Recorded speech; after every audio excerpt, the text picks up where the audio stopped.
ஓம் சாந்தி. அன்பு. இன்னைக்கு நம்ம பார்க்க போகிற டாபிக் அன்பு. அன்புனா என்ன?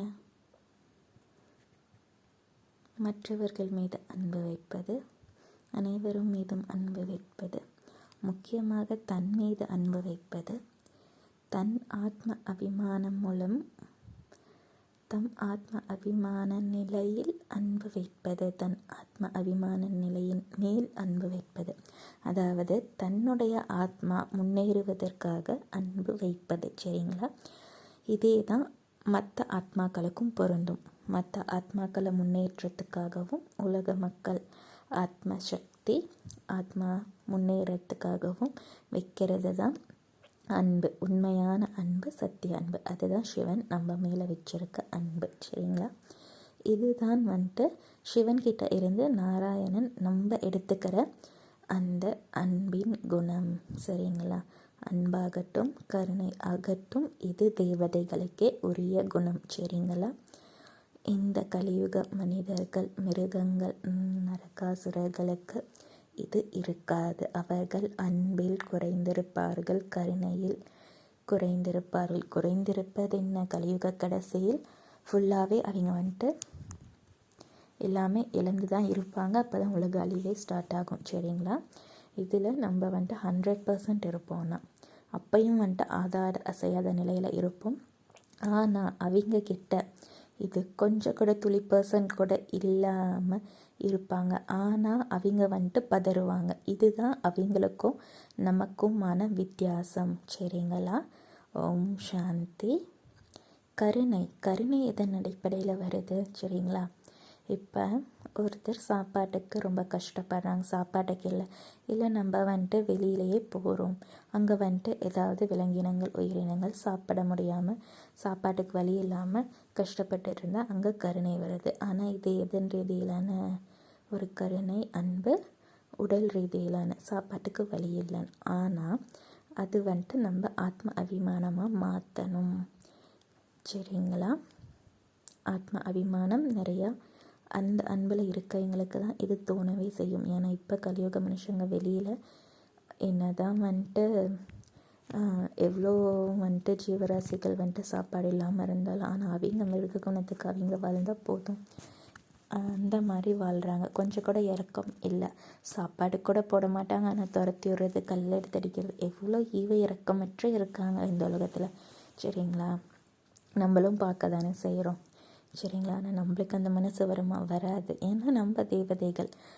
சரிங்களா? அதனால தான் சிவன் நம்மளை தேர்ந்தெடுத்திருக்கிறார். அதை நம்ம புரிஞ்சுக்கணும். ஸோ நம்ம அவங்கக்கிட்ட எந்த ரீதியில் பழகணுமோ இது எல்லாமே அந்த சமஸ்கார ரீதியில் வர்றது தான்.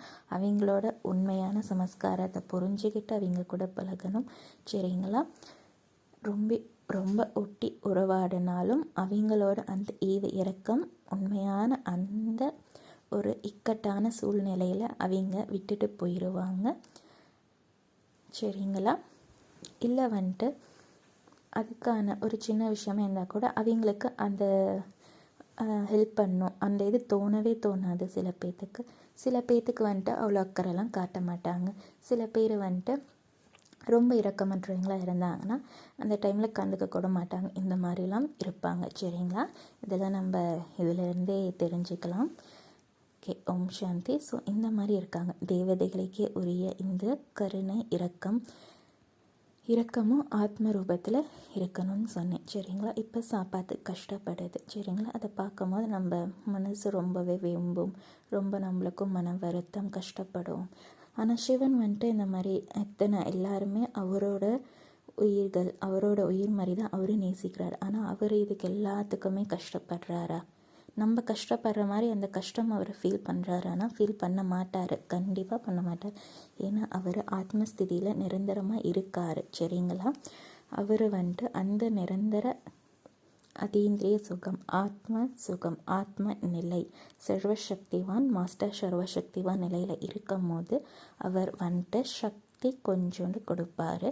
அதுக்கு தகுந்த மாதிரி அது முன்னேறத்துக்கு ஏதாவது ஒரு பரீட்சை மாதிரி கொடுப்பார்.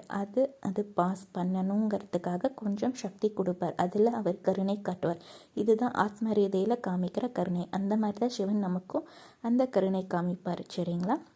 அதை வச்சு நம்ம முன்னேறி நம்ம கணக்கு விளக்க முடித்து நம்ம வந்துட்டு சிவனுக்கு சமமாக ஆகணும். சரிங்களா? சத்யநாராயணனா ஆகணும். ஓகேங்களா? ஓம் சாந்தி. இதுதான் அன்பும் கருணையும் கூட ஆத்ம அடிப்படையில் இருந்தால் தான் அது வந்துட்டு நஷ்டம் ஆகாமல் இருக்கும். அதை விட்டுட்டு நம்ம தேக அபிமானத்தின் மூலமாக அன்பு இரக்கம் கருணை வந்தால் அன்பு வந்துட்டு பற்ற போய் மாட்டிக்கும். இரக்கம் வந்துட்டு தேவையில்லாத சக்திகளை அது வந்துட்டு இழக்கச் செய்யும். கருணையும் அதை நினச்சி ரொம்ப நம்ம யோசித்து நம்மளை கெடுத்துக்கவும், அதை பற்றி நிறைய கேள்விகள் அந்த மாதிரி வரும். ஸோ ஆத்மஸ்திதியில் நம்ம ஸ்டேபிளாக நம்ம சமமாக மெயின்டைன் பண்ணும் போது நம்ம புத்தி தெளிவாக இருக்கும். அதுக்கான சக்தியும் சமமாக இருக்கும். இதுதான். புரிஞ்சுதுங்களா? ஓகே. ஓம் சாந்தி. சத்தியம் சிவம் சுந்தரம்னு சிவனை சொல்லுவோம். சரிங்களா? சத்தியத்தையே பேசுபவர், சதாசிவமாக இருப்பவர், எப்போதும் சுந்தரராக இருப்பவர், அழகானவராக இருப்பவர். இது மூணுமே வந்துட்டு இந்த குணநலன்களுக்கு பொருந்தும். பாருங்கள், அன்பு, கருணை, இரக்கம், இது மூணுமே அவர்கிட்ட இருக்கும். இந்த குணம்தான் அவர்கிட்ட பெரும்பான்மையாக இருக்கும். ஆனால் அது சக்தி ரூபத்திலேயே இருக்கும். அன்பு, கருணை, இரக்கம் இதுவே சக்தி ரூபத்தில் இருக்கும். சரிங்களா? நம்ம மனுஷங்களாக இருக்கனால தான் அது சக்தி ரூபத்தில் இல்லாமல் சக்தி இழக்கிற ரூபத்தில் இருக்குது. அதை நம்ம புரிஞ்சுக்கிட்டு சக்தி ரூபமாக எப்படி மாற்றுறது, ஆத்ம அபிமான நிலையில் இருக்கும் போது இந்த பாசிட்டிவான ஒரு வைப்ரேஷனை நம்ம சக்தி இழக்காமல் எப்படி மாற்றுறதுன்னு நம்ம இதில் இப்போ தெரிஞ்சுக்கிட்டோம். சரிங்களா? இப்போ பாருங்கள், அன்பு ஒருத்தங்கிட்ட நிறையா இருந்தால் எப்படி இருப்பாங்க? அழகாக இருப்பாங்க. சரிங்களா? அவங்க முகபாவனையே அழகாக இருக்கும். முகமே ஒரு அன்பாக இருந்தால் அழகாக தோற்றமளிக்கும். ஒரு அன்பில் இருந்தால் அது வந்துட்டு அன்பில் பார்க்கும்போது எல்லாமே அழகாக தெரியும். ஸோ அன்பு கடலான சிவன் உலகத்திலே நம்பர் 1 அழகானவர். சரிங்களா? இதுதான் சுந்தரர். சரிங்களா? அடுத்து வந்துட்டு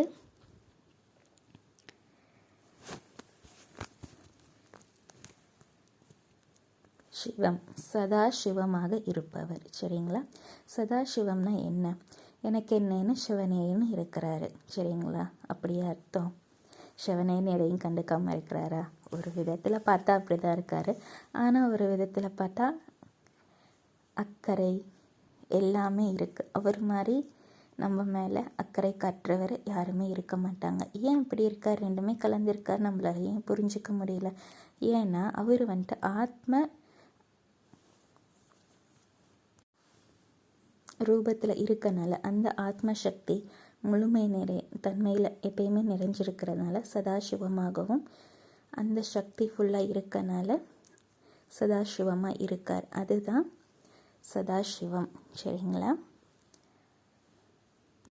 அடுத்து சத்தியம், சத்தியவான், சத்தியத்தை உரைப்பவர் சிவன். சரிங்களா? இது மூணுமே அவருக்கு மட்டும்தான் பொருந்தும். அடுத்தது தான் நாராயணனுக்கே அந்த பேர் வரும். சரிங்களா? சத்யநாராயணன் வரும். அது சிவன்கிட்ட இருந்து எடுக்கிற அந்த குணத்துக்காக நம்மளுக்கு அந்த பேர் வருது. சரிங்களா? நம்ம பண்ணுற முயற்சினால். ஓகே. சத்தியமானவர்னு நம்ம ஏன் சொல்கிறோம்? ஏன்னா சத்தியத்தையே உரைப்பவர். அவருக்கு அசத்தியம், பொய் அந்த எதுவுமே அவர் வந்துட்டு உரைக்கணும்னு அவசியமும் இல்லை. சரிங்களா? எப்பயுமே சத்தியத்தையே உரைப்பவர். ஸோ அவர் வந்துட்டு சத்தியத்தை உரைக்கிறனால அவர் வந்துட்டு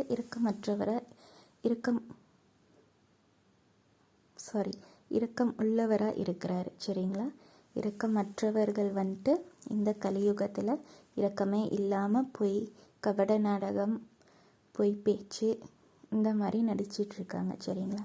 அவருக்கு எந்த ஒரு அவசியமும் இல்லை. அவர் சத்தியத்தை உரைக்கிறனால அவர் எப்பயுமே இரக்க குணம் வாய்ந்தவராக இருக்கிறார். அவருக்குள்ள இருக்கிற அந்த இரக்கம் நம்மளுக்குள்ளே கூட இருக்காது. சரிங்களா? அதே சமயத்தில் கருணை ரூபமாகவும் இருக்கிறாரு.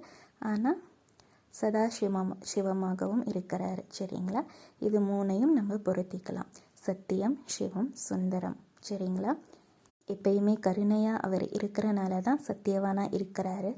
அதே மாதிரி கருணை அளவு கடந்த கருணை, அளவு எண்ண முடியாத, அளவுன்னு எவ்வளோன்னு சொல்ல முடியாத கருணை அவர்கிட்ட கொட்டி கிடக்கிறனால அவர் சதாசிவமாக இருக்கிறார், சக்தி ரூபத்தின் அடையாளமாக. சரிங்களா? ஆனால் அடுத்து அவர் எப்பயுமே அன்பானவராக இருக்கனால சுந்தரராக இருக்கிறாரு. சரிங்களா? இது எல்லாமே நம்ம தாரணை பண்ணி தான் சத்யநாராயணன், அதாவது அவர் ரூபமாக அப்படியே மாறும். சரிங்களா? அதுதான் அவர் ரூபத்தில் அவர் செஞ்சு வச்ச பொம்மைகள் நம்ம அப்படின்னு மென்ஷன் பண்ணியிருக்கு புராணங்களில். சரிங்களா? இதுதான். ஓகே. ஓம் சாந்தி. இன்னைக்கான டாபிக். நன்றி. தேங்க்யூ பாபா. ஓம் சாந்தி.